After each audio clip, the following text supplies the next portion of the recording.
አንድም መዳረሻም ስትሄድ እኮ ሰው የሚያስታውሰው እኮ ይበልጥ አገልግሎቱን ልክ መዳረሻው ደስ ብሎት ኔቸሩ ምን ብሎ አንተ ቢያስጎበኝበት ጋይድ ጋም ስትመጣ ወይል እንዴት ትሪት እንዳረገው እንዴት እንዳስጎበኘው እንዴት እንዳስረዳው እነሱን እኮ ነው የሚያስታውሰው።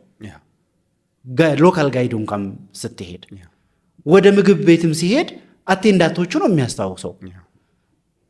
ፎረንት ላይ ያሉት ሰዎች እንዴት እንዳስተናገዱት እንዴት ዝቅ ብሎ እንደተቀበሉት እንዴት እንዳከበሩት እንዴት እንደሰሙት እንዴት ሪስፔክት እንዳደረጉት እሱን እኮ ነው ሜሞሪ የሚያደርገው።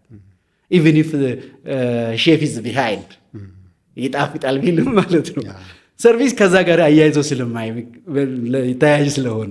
ስለዚህ ይሄ ስለ ሰርቪስ ኳሊቲ ስናስበው ስለ ብቃት ነው እያወራን ያለው፣ ስለ ሰው ነው እያወራን ያለው። ስለ ሰው ኮንቲኒየስ የሆነ የብቃት ኢምፕሩቭመንት ነው ያያይ። ይሄን ስታስበው ስለ ባህሪ ነው እያሰብን ያለው፣ ስለ ባህሪ ብቃት ነው እያሰብን ያለው፣ ስለ ኢቲክሱ ነው፣ ስለ ባህሪ ስለ ምግባሩ ነው እያወራን ያለው። ይሄን ስታስብ ደግሞ ኮንቲኒየስ ትሬኒንግ ሲስተም በዚህ ዘርፍ አለ ወይ?